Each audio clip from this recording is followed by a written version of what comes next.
जय हिंद दोस्तों, स्वागत है आपका यूपी बोर्ड के ऑनलाइन प्लेटफॉर्म पर। आज हम आपको एक्सरसाइज ले चलेंगे 1.4 और आपको बताएंगे इसमें शांत और अशांत का हम पहचान कैसे करते हैं। तो प्रश्न आपका पहला कह रहा है कि बिना लंबी विभाजन प्रक्रिया किए निम्नलिखित परिमेय संख्याओं को बताइए कि दशमलव प्रसार इसका शांत है या अशांत है। आपको बताना है कि दशमलव प्रसार शांत है या अशांत है। तो हम जान लेते हैं शांत और अशांत के कुछ नियम होते हैं। नियम क्या है देख लीजिए। शांत अशांत। शांत तभी होगा जब हम किसी भी परिमेय संख्या के हर का गुणनखंड करेंगे। किसी भी परिमेय संख्या के हर का अगर हम गुणनखंड करेंगे, हर का गुणनखंड सिर्फ किसके रूप का हो, 2 के रूप का हो या 5 के रूप का हो या दोनों के रूप का हो या दोनों के रूप का हो, दोनों के रूप का।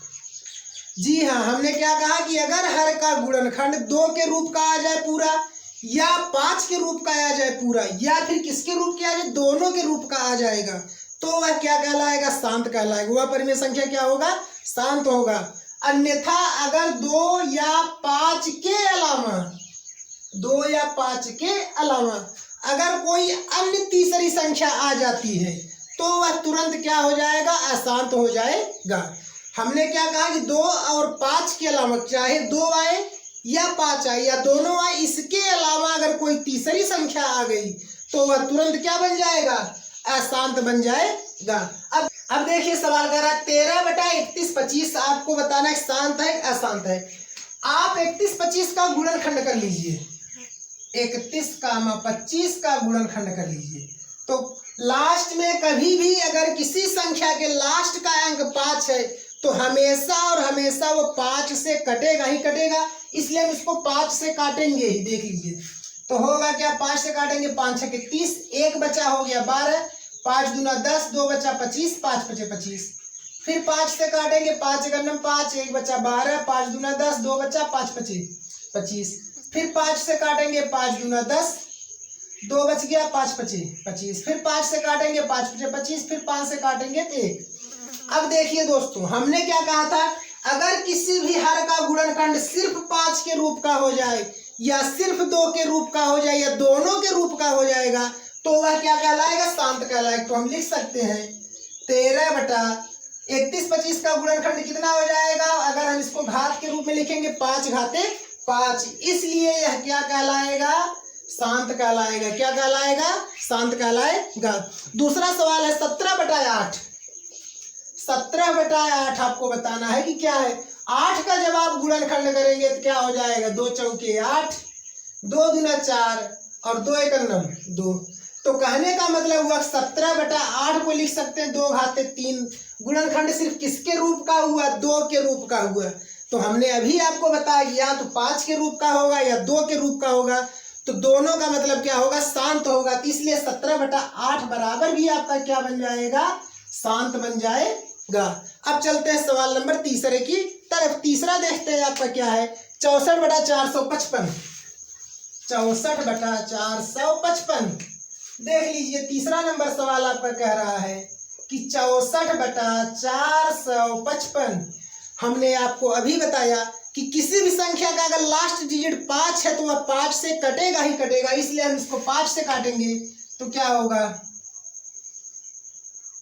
5 9 45, 5 1 5 91। अब हम जानते हैं 91 किससे कटेगा, 7 से कटेगा। 7 से काटेंगे 13 आ जाएगा, फिर 13 से काटेंगे तो 1 13 7 91। अब देखिए यहाँ 5 के अलावा क्या आ गया, 7 आ गया, 13 आ गया। हमने आपको नियम में बताया था या तो 5 आए या 7 आए या दोनों आए। अगर इसके अलावा कोई तीसरी संख्या आती है तो तुरंत क्या बन जाएगा, अशांत बन जाएगा। क्या बनेगा, अशांत बनेगा। इसलिए आपका हो जाएगा 64/455 को हम लिख देंगे क्या, अशांत। क्या लिखेंगे, अशांत। सवाल नंबर देखिए चौथा कह रहा है 15/1600। 15/1600 15/1600 सवाल नंबर क्या है आपका, चौथा है 15/1600। 1600 का हम गुणनखंड करेंगे दोस्तों तो क्या होगा, 2 से काटेंगे, 2 8 16, 2 चौके 8, 2 दूना 4, 2 1 2, 50, 50 का आधा 25, 25 5 से कटेगा, फिर 5 काटेंगे 1। तो गुणनखंड कितना आया दोस्तों? 2 के रूप का आया और 5 के रूप का आया। हमने आपको बताया या तो 2 के रूप का आएगा या 5 के रूप का आएगा तो अशांत कहलाएगा, इसलिए हो जाएगा 2 कितनी बार आया? 2 4 6, तो लिख देंगे 2 घाते 6, और 5 कितनी बार आया? 2 बार, 5 घाते 2। तो यह क्या बन जाएगा दोस्तों? आपका शांत बन जाएगा। एक सवाल और इस पर देखते हैं दोस्तों। सवाल नंबर आपका क्या कह रहा है? चलिए 5वां देख लेते हैं सवाल इस पर। 5वां आपका क्या है? 29/343।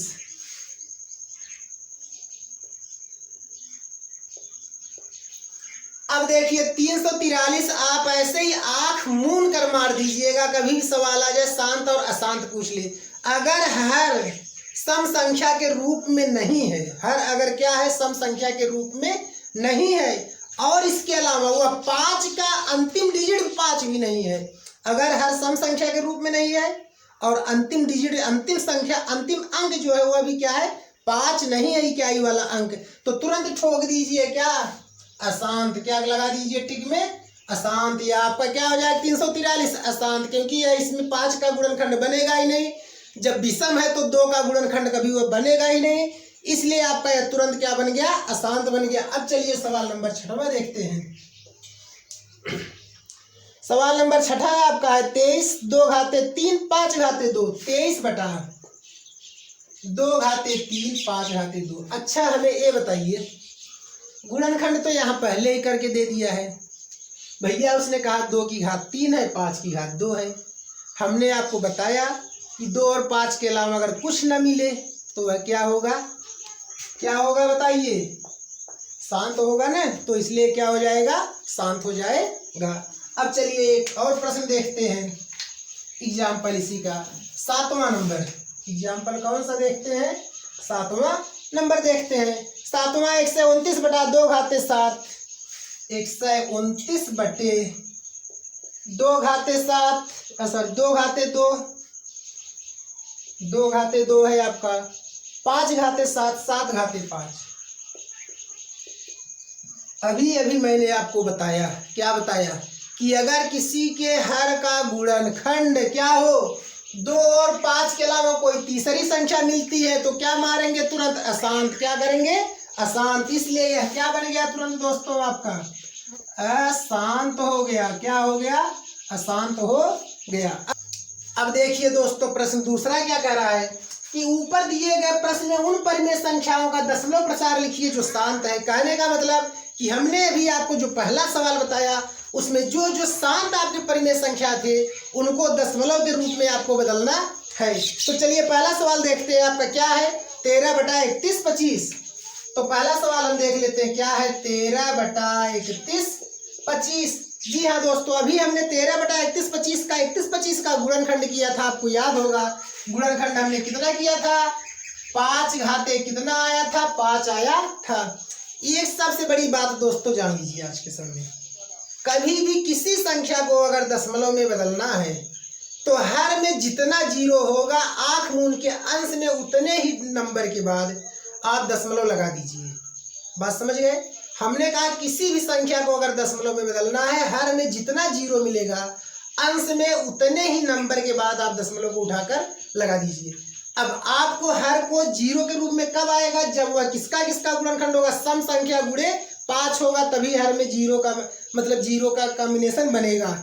अब देखिए 5 तो है, जीरो हमें लाना है, किसके रूप में आएगा? 2। जब 5 के साथ 2 का गुणा करेंगे 10 बनेगा, अन्यथा जीरो मतलब कहने का जीरो आएगा। तो यहाँ 5 की घात कितना है? 5। तो हमें 2 की घात भी 5 करना होगा अपने मन से, हम गुणा कर देंगे दोनों में। कहने का मतलब यह यूं सिंपल सी भाषा में आप समझ लीजिए, दशमलव प्रसार में बदलना है तो हमें जितना बार 5 है उतना बार 2 करना होगा, या जितना बार 2 है उतनी बार हमें क्या करना होगा? 5 करना होगा। दोनों को बराबर करना होगा, अपने मन से गुणा करके करना होगा। अब देखिए तो 13 गुणे 2 का गुणा 5 बार करेंगे तो हो जाएगा 32। कितना हो जाएगा? 32। घात दोनों के बराबर है इसलिए आधार का गुणा बन जाएगा। 5 दूना 10, 10 घाते 5 गुणा कर दीजिए 32 में इसका, तो 13 दूना 26, हासिल लग गया 2, 13 तिया 39, 39 2 41 बटा कितना हो गया 10 घाते 5, 10 घाते 5 में कितना जीरो 5। तो यहाँ संख्या कितनी है, अंक कितने हैं 3, तो हमें 5 अंक चाहिए, 2 कमी है तो 2 जीरो बढ़ाकर दशमलव लगाएंगे तो हो जाए 0.00416। यही आपका क्या हो गया दशमलव प्रसार। एक और देख लेते हैं 17/8, 17/8। अब देखिए हमने 8 का गुणनखंड करके आपको बताया था 8 किसके रूप में आया 2 घाते 3 के रूप में आया, तो हम लिख देंगे 17/2 घाते 3। अब जीरो लाना है तो हमने कहा जितनी बार 2 होगा उतनी ही बार 5 हम लाएंगे, तो इसलिए यहाँ गुणा करेंगे किसका 5 घाते 3 बटे 5 घाते 3 का। तो चलिए अच्छा 17 गुणे 5 का गुणा 3 बार करें कितना हो जाएगा 125 हो जाएगा, कितना हो जाएगा 125 और घात दोनों का बराबर हुआ 5 दूना 10 घाते कितना हो जाएगा 3 हो जाएगा। अब गुणा कर दीजिए 17 × 5 = 85 हासिल लग गया कितना 8, 17 दूना 34, 34 8 कितना हो गया 42, कितना हो गया 42 हासिल लग गया कितना 4 और 17 का 17 17 4 21 और बटे कितना हो गया 10 घाते 3, 10 घाते 3 मतलब 3 जीरो 3 नंबर बाद ऊपर दशमलव को लगा दीजिए तो क्या हो जाएगा 2.125। कोई दिक्कत हो तो बताइए, कोई दिक्कत नहीं होना चाहिए। अब चलते हैं एक सवाल ऐसे ही आपका और है 6वें पर, बाकी जो सवाल बचेगा आप खुद सॉल्व करिएगा। 21 23 बटा 2 घाते 3 5 घाते 2। तीसरा सवाल 23 बटा 2 घाते 3 5 घाते 2। अभी देखिए हमने आपको बताया कि जितनी बार 5 होगा उतनी बार 2 होना चाहिए, या जितनी बार 2 है उतनी बार 5। तो यहाँ 2 ज्यादा है 5 कम है, तो 5 कितनी बार कम है 1 बार कम है, कितनी बार कम है 1 बार कम है, इसलिए 1 बार 5 का गुणा होगा। तो होगा कितना 23 बटे 2 घाते 3 5 घाते 2 गुणा करिए 5 का, फिर यहाँ भाग भी करिए 5 का। तो 23 में 5 का गुणा कर दो 5 या 15, 5 दूना 10 1 11 115। तो यहाँ 2 और 1 मिलकर हो गया 3, तो हो जाएगा 2 घाते 3 गुणे 5 घाते 3 गुणा कर दीजिए भाई 115 बटे तो 10 घाते कितना हो गया 3, 10 घात 3 मतलब 3 अंक पर जीरो लगेगा, कितने अंक पर 3 अंक पर, मतलब आपका हो जाएगा 0.115। आपका यही क्या बन जाएगा उत्तर बन जाएगा। अब देखिए प्रश्न 3 क्या कह रहा है दोस्तों। प्रश्न 3 कह रहा है कुछ वास्तविक संख्याओं के दशमलव प्रसार नीचे दर्शाए गए हैं। कह रहा है कुछ आपके वास्तविक संख्याएं हैं जिनका दशमलव प्रसार नीचे आपका दिया गया है, वो संख्याएं क्या है हमें नहीं पता है। कह रहा है प्रत्येक स्थिति के लिए निर्धारित कीजिए कि यह परिमेय संख्या है या नहीं, और आपको बताना है कि जो दशमलव प्रसार नीचे दिया गया है यह परिमेय संख्या है या नहीं है। और कह रहा है कि यदि यह परिमेय संख्या है और p बटा q के रूप में है, कह रहा है अगर यह परिमेय संख्या है और p बटे q के रूप का है तो q के अभाज्य गुणनखंड के बारे में आप क्या कहेंगे। तो मतलब कि हर का जो गुणनखंड है उसके बारे में आप क्या कहेंगे। तो जान लीजिए दोस्तों एक चीज आज से, अगर कोई संख्या दशमलव के कुछ अंक बाद कट जाता है, क्या होता है अगर कोई संख्या दशमलव के कुछ अंक बाद कट जाता है तो वह शांत होगा और परिमेय होगा। लेकिन जो हर का गुणनखंड होगा उसके बारे में आप कहोगे क्या होगा, वह 2 का गुणनखंड होगा या 5 का गुणनखंड होगा या दोनों का गुणनखंड होगा, तभी वह क्या होगा कटेगा। और अगर कोई संख्या क्या होता है नहीं कटता है तो उसका जो हर होगा 2 का गुणनखंड होगा या 5 का गुणनखंड होगा या दोनों का गुणनखंड होगा, इसके अलावा किसी और का भी गुणनखंड है, इसलिए वह नहीं कट रहा है। और अगर किसी संख्या का अनियमित रूप से विस्तार होता है, अनियमित रूप से बढ़ता है, मतलब एक एक संख्या ज्यादा बढ़ने लगता है, तो वह तुरंत क्या बन जाएगा अपरिमेय बन जाएगा। तो देखिए अब आप खुद ही उत्तर जान गए होंगे। पहला सवाल दशमलव के 9 अंक बाद कट गया, तो कट गया तो भैया यह क्या हो गया आपका परिमेय हो गया। क्या हो गया परिमेय हो गया। और इसका हर का गुणनखंड क्या होगा 2 होगा या 5 होगा, फिर क्या होगा या दोनों के रूप का होगा। कहने का मतलब यह परिमेय हुआ तो हर का गुणनखंड क्या हुआ, 2 हुआ, 5 हुआ, या दोनों के रूप का हो सकता है, हमें नहीं पता लेकिन हो सकता है। और इसलिए कि आप इसमें देखिए दूसरे में 0 था, डबल 0 हुआ, ट्रिपल 0 हुआ, 4 बार 0 हुआ। 0 क्या हो रहा है, बढ़ रहा है। कोई अगर एक संख्या अनियमित रूप से बढ़ेगा मतलब वो लगातार बढ़ता रहेगा कंटिन्यूअस में, मतलब कि एक समान मतलब क्रम में, तो तुरंत क्या बन जाएगा, अपरिमेय हो जाएगा। क्या हो जाएगा, अपरिमेय, अपरिमेय बन जाएगा। बात समझ में आया। अब चलते हैं हम सवाल नंबर तीसरे पर। तो तीसरा है आपका यह बढ़ रहा है और ऊपर क्या लग गया है आपका, यहाँ पर बार लग गया। क्या लग गया, बार। किसी संख्या पे बार लगने मतलब वो संख्या कटेगा नहीं और उसका बार बार रिवीजन होता रहेगा। बात समझ गए, बार लगने मतलब नहीं कटेगा और उसका रिवीजन होता रहेगा।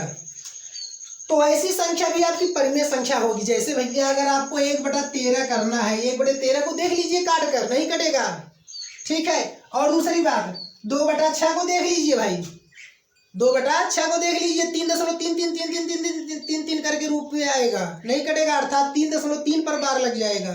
तो इसी तरह से इस पर भी बार लगा। अगर हम कहें 3.3 का बार कहें, हम कहें यह भिन्न किसका होगा बता सकते हो, आप ही नहीं, ब्रह्मांड का कोई नहीं बता पाएगा। 3.3 का कौन सा बात, 3.3 पर बार लगने पर यह किसका परिमेय संख्या है या किस परिमेय संख्या का यह भिन्न है, ब्रह्मांड में कोई भी नहीं बता पाएगा। तो वैसे इस पर भी बार लगा है तो हम कहेंगे कि यह परिमेय संख्या है, लेकिन किसके रूप का है हम कल्पना कर बताएंगे, एग्जैक्ट नहीं बता पाएंगे। तो कहेंगे क्या कि 2 या 5 या दोनों, कहेंगे 2 के रूप का होगा या 5 के रूप का होगा या दोनों के रूप का होगा, दोनों के रूप का। और इसके अलावा और किसी रूप का होगा, और किसी रूप माने गुणनखंड, और किसी रूप, कोष्टक में लिख दीजिए गुणनखंड का होगा। बात समझ गए। तो जो संख्या नहीं कटेगी बार लगा, 2 के गुणनखंड भी हो सकता है, 5 का भी गुणनखंड हो सकता है, दोनों का गुणनखंड हो सकता है, लेकिन इसके अलावा और भी किसी संख्या का वह गुणनखंड रहा है, इसलिए नहीं कटा है। तो दोस्तों अगर आपको हमारा वीडियो अच्छा लगा हो तो हमारे चैनल को सब्सक्राइब और वीडियो को लाइक जरूर करें और वीडियो को शेयर जरूर करें दोस्तों। ओके, जय हिंद।